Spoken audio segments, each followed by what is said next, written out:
Hello दोस्तों, कैसे हैं आप सब।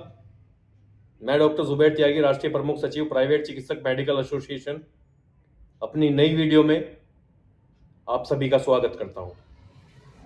आई होप कि आप सब बहुत अच्छे होंगे। प्राइवेट चिकित्सक मेडिकल एसोसिएशन देश के कोने कोने में काम कर रही है और जितने लोग आरएमपी चिकित्सक हैं, ग्रामीण चिकित्सक हैं, गांव में बैठे हैं, देहात में बैठे हैं, मालिन बस्तियों में बैठे हैं, ऐसे चिकित्सकों को निरंतर उनका अधिकार दिलाने का कार्य कर रही है हमारी एसोसिएशन। अभी आप लोगों ने देखा कल की वीडियो में,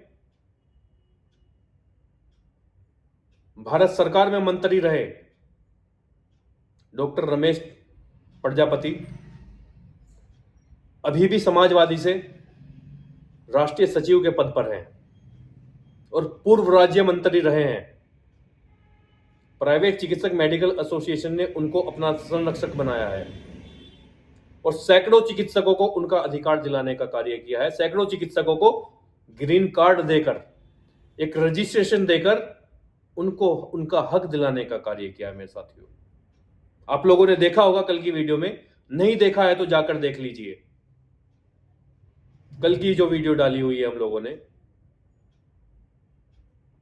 उसमें लिखा है मंत्री जी के हाथों से किए गए ग्रीन कार्ड वितरण। मैं डिस्क्रिप्शन में उस वीडियो का लिंक भी डाल दूंगा, अगर आप देखना चाहते हैं तो आप देख सकते हैं। प्राइवेट चिकित्सक मेडिकल एसोसिएशन चिकित्सकों की आवाज को बड़ी मजबूती से उठा रही है, क्योंकि आज गांव में, देहात में बैठने वाले चिकित्सक परेशान हैं। इनका शोषण किया जा रहा है, इनको डराया जाता है, धमकाया जाता है, इनको नोटिस दिए जाते हैं, इनसे अवैध उगाई की जाती है। बहुत सारे स्वास्थ्य विभाग में भ्रष्ट अधिकारी हैं, वो कान खोलकर सुन लें। प्राइवेट चिकित्सक मेडिकल एसोसिएशन के चिकित्सक अब कमजोर नहीं हैं, वो संगठित हो चुके हैं, वो संगठन में आ चुके हैं और संगठन से जुड़े एक भी चिकित्सक का बाल बांका नहीं होने देंगे हम लोग, क्योंकि ये लोग अपराधी नहीं हैं, ये लोग चोर नहीं हैं, ये लोग निरंतर लोगों की सेवाएं कर रहे हैं। ये ना दिन देखते हैं ना रात देखते हैं। जब भी किसी को इनकी आवश्यकता होती है, ये तभी उसको चिकित्सा मुहैया कराने का काम करते हैं। ये वो चिकित्सक हैं जिन्होंने कोरोना काल में सरकार के साथ कंधे से कंधा मिलाकर कार्य किया। ये देश के असली हीरो हैं, क्योंकि जो बड़े डॉक्टर थे वो अंडरग्राउंड हो गए, वो भाग गए, या कुछ इक्का दुक्का अगर बैठे तो 10-10 फीट की दूरी बनाकर बैठ गए, शीशे के उस पार बैठ गए और दूर से ही देख रहे हैं और प्रिस्क्राइब कर रहे हैं, मेडिसिन प्रिस्क्राइब कर रहे हैं।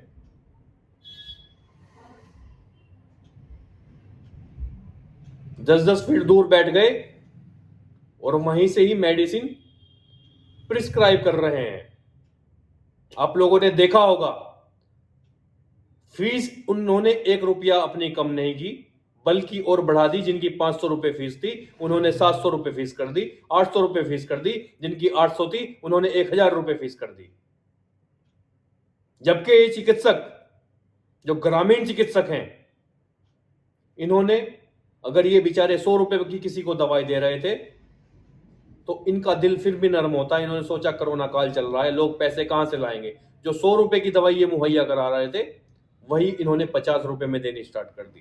तो देश का असली हीरो कौन हुआ? ग्रामीण चिकित्सक या एमबीबीएस चिकित्सक? अच्छा, आप अपने दिल पर हाथ रखकर बताइए, बिल्कुल सच बताइए मेरे साथियों, क्या इन ग्रामीण चिकित्सकों की देश को जरूरत है या नहीं है? आप बिल्कुल सच बताइए। कमेंट सेक्शन में जाइए और कमेंट कीजिए और बताइए, क्या इन ग्रामीण चिकित्सकों की देश को जरूरत है या नहीं है? क्योंकि जो जनता गांव में निवास करती है, देहात में निवास करती है, जो गरीब जनता है, भोली जनता है, उनके पास नहीं है 1,500 रुपए फीस के देने के लिए, उनके पास नहीं है 1,000-2,000 रुपए टेस्ट के देने के लिए।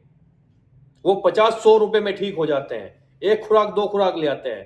क्या कोई एमबीबीएस डॉक्टर एक खुराक या 2 खुराक दे सकता है, या बिना फीस के किसी मरीज को दे सकता है? या गांव में देहात में आधी रात को अगर किसी मरीज को कोई दिक्कत हो गई, वहां पर कोई सीएससी या पीएससी खुली हुई है जो मरीज वहां पर जाकर दिखा ले?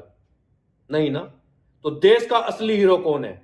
ग्रामीण चिकित्सक देश के असली हीरो हैं, लेकिन फिर भी इनको प्रताड़ित किया जाता है, फिर भी इन पर एफआईआर की जाती है, फिर भी इनको डराया जाता है, धमकाया जाता है, इन पर एफआईआर की जाती है, जिसकी प्राइवेट चिकित्सक मेडिकल एसोसिएशन घोर निंदा करती है। ऐसा नहीं होना चाहिए मेरे साथियों। जो मेरे मीडिया के भाई हैं, जो देश का चौथा स्तंभ कहे जाने वाले पत्रकार बंधु हैं, उनसे मैं निवेदन करूंगा वो सरकार तक इस मैसेज को पहुंचाएं कि जो गांव में, देहात में, अर्बन क्षेत्रों में जो चिकित्सक बैठे हैं, इनके पास एक्सपीरियंस है, इनके पास मेडिकल में, पैरामेडिकल में कोई भी डिग्री डिप्लोमा है। ऐसा कोई इक्का दुक्का होगा जिसके पास पैरामेडिकल में कोई डिग्री डिप्लोमा नहीं है, नहीं तो 99.9% ऐसे चिकित्सक गांव देहात में आज बैठे हुए हैं जिनके पास सभी के पैरामेडिकल और मेडिकल में डिग्री डिप्लोमा है। जब सरकार दाइयों को, बहुओं को, एएनएम को सरकारी योजनाओं में लगा सकती है, तो आखिर इन ग्रामीण चिकित्सकों को क्यों नहीं? मेरा सवाल है आज पत्रकार बंधुओं से और सरकार से, क्या ये उनसे गए गुजरे हैं या इनके पास उनसे कम एक्सपीरियंस है? अरे वो तो पढ़े लिखे भी नहीं होती, किसी ने चौथी कर रखी है, किसी ने 5वीं कर रखी है, कोई पढ़ी हुई भी नहीं है, अनपढ़ है, उसके बावजूद उनको सरकारी योजनाओं में लगाया जा रहा है। मैं तो कहता हूं कि आप इनको भी प्रशिक्षण देने का कार्य कीजिए, आप इनको 6 महीने का प्रशिक्षण दीजिए, आप इनको 1 साल का प्रशिक्षण दीजिए, उसके बाद आप इनको सरकारी योजनाओं में लगाइए। मैं आपको विश्वास दिलाना चाहता हूं माननीय स्वास्थ्य मंत्री जी, ये लोग आपके साथ कंधे से कंधा मिलाकर चलने का कार्य करेंगे, ये लोग स्वास्थ्य विभाग के साथ कंधे से कंधा मिलाकर चलने का कार्य करेंगे और आपकी सरकारी योजनाओं को, जहां तक आपकी सरकारी योजनाएं नहीं पहुंच पाती गांव-गांव, वहां तक ये आपकी सरकारी योजनाओं को पहुंचाने का कार्य करेंगे।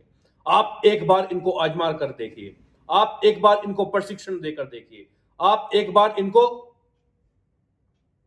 कोई प्रशिक्षण दीजिए 6 महीने का, 1 साल का, उसके बाद आप इनको आजमा कर देखिए।